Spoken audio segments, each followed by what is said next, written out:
Star Wars is one of the most iconic franchises in cinema history.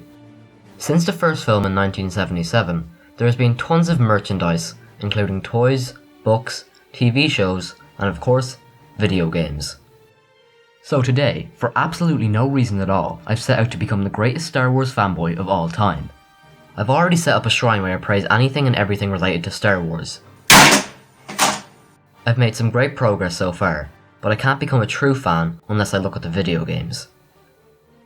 So I've taken it upon myself to look at a number of Star Wars games ranging from beloved to forgotten.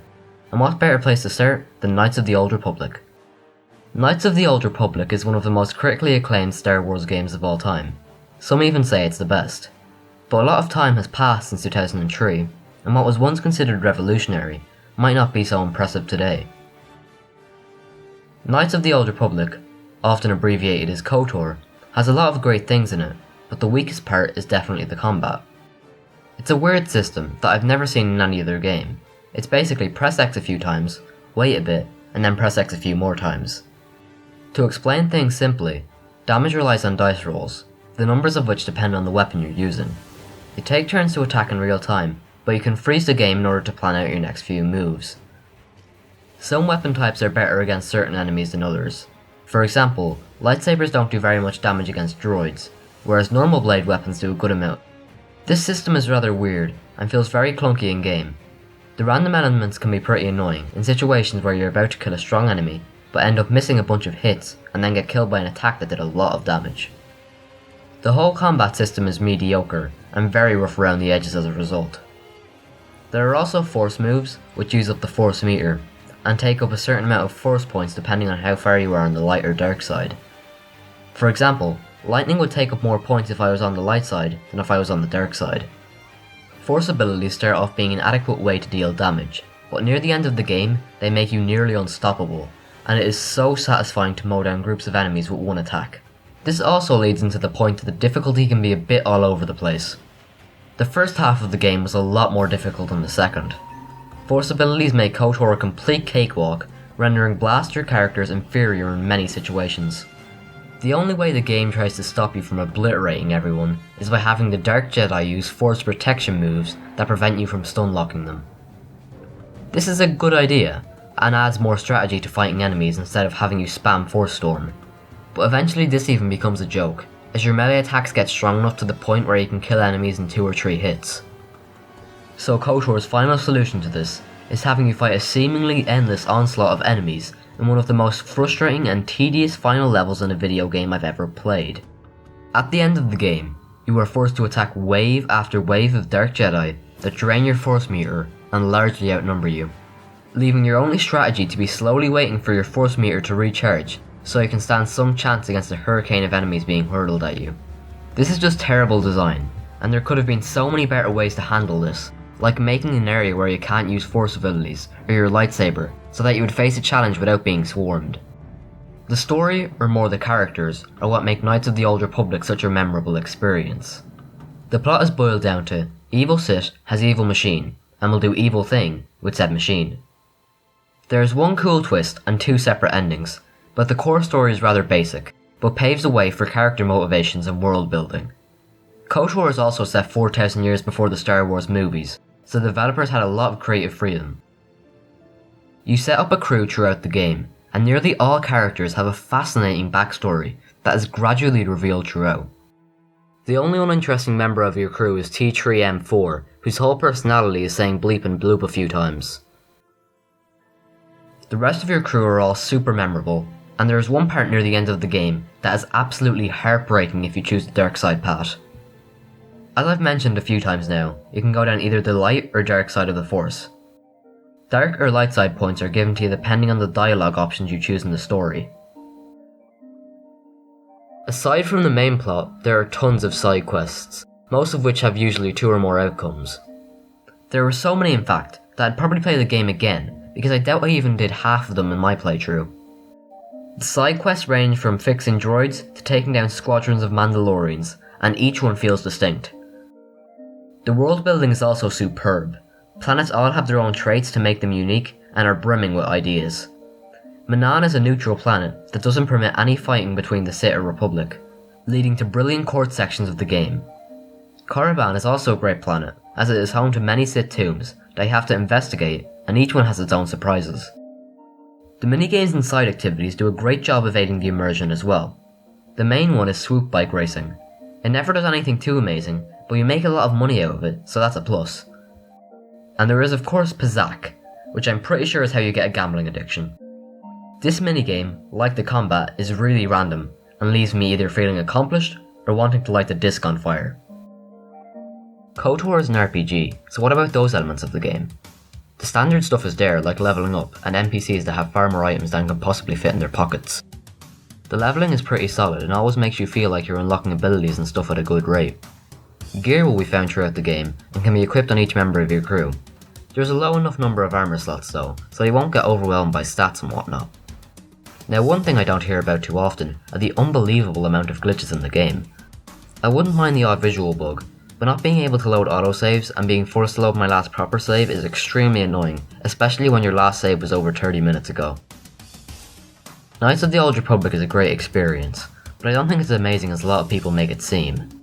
Nowadays there are so many story heavy games with dialogue options that KOTOR doesn't seem as good as it probably did back in 2003. This to me is a game that if remade with a better combat system would definitely be one of my favourites.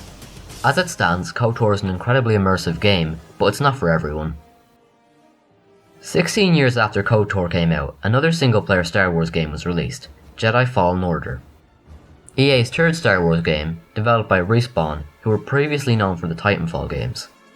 Following the controversial Battlefront reboots, EA decided to listen to fans and make a single-player Star Wars game with no microtransactions at all. Finally, in late 2019, they somehow managed to release a Star Wars game without a major controversy. Fallen Order is set sometime between Episode 3 and 4, which is a popular time period for Star Wars games and spin-offs to take place in. The story follows that of former Jedi Cal Kestis on a mission to start a new Jedi Order.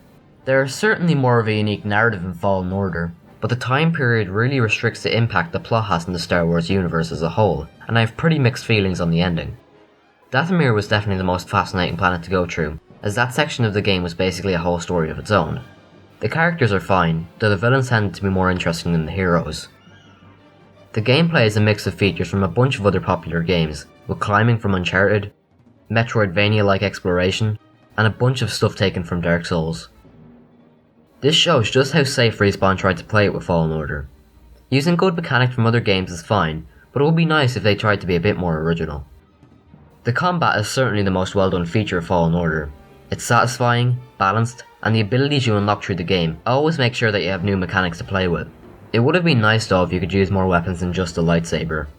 Blasters will be a cool addition, even if just for certain sections, since they give the combat more variety, instead of being stuck with only a lightsaber for the whole game.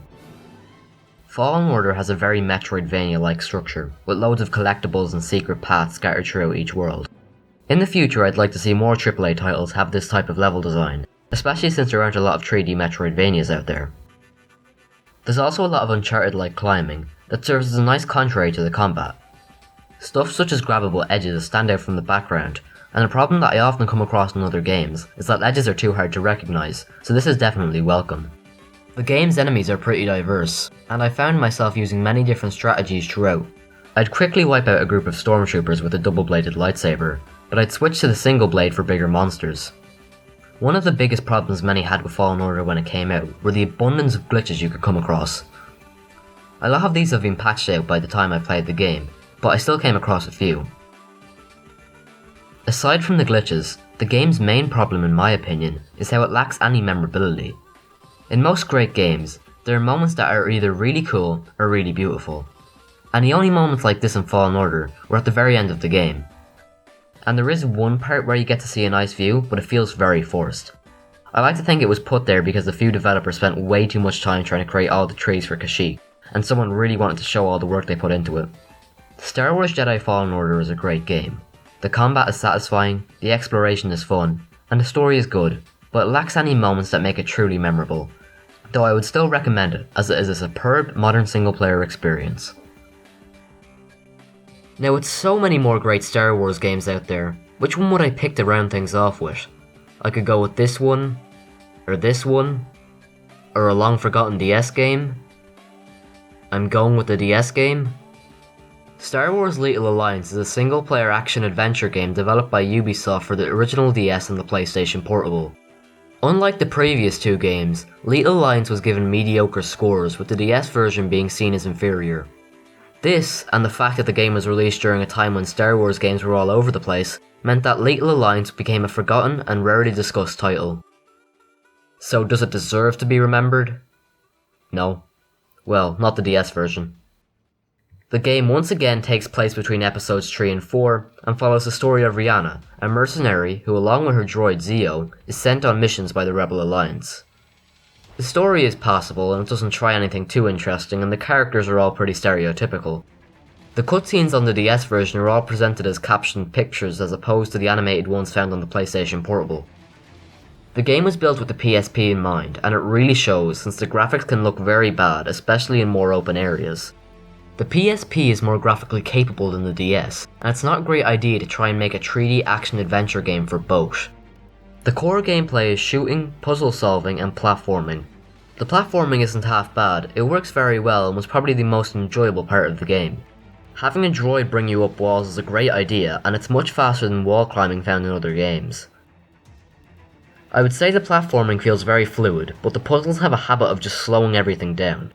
Lethal Alliance is full to the brim with extremely easy puzzles that interrupt the gameplay every 2 minutes. Zio has to complete them, and though there is a large variety, they pop up so often that they become extremely annoying. Sadly, fighting enemies is not very much fun either.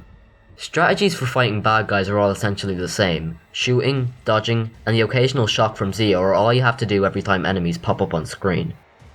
Other moves like the team-up attack aren't that good considering how slow they are, and I only find them useful on high health enemies. The game really tries to have variety, but even the multiple weapons feel the same to use. Enemies are meant to be an exciting encounter, but here they become boring and repetitive. The bosses are the absolute worst case of this.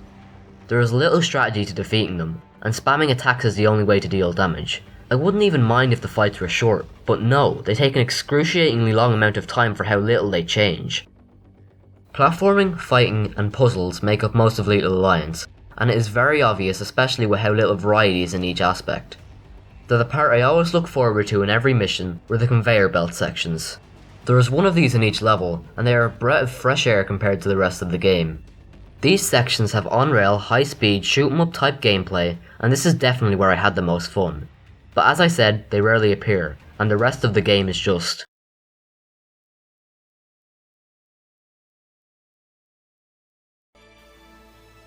You know what?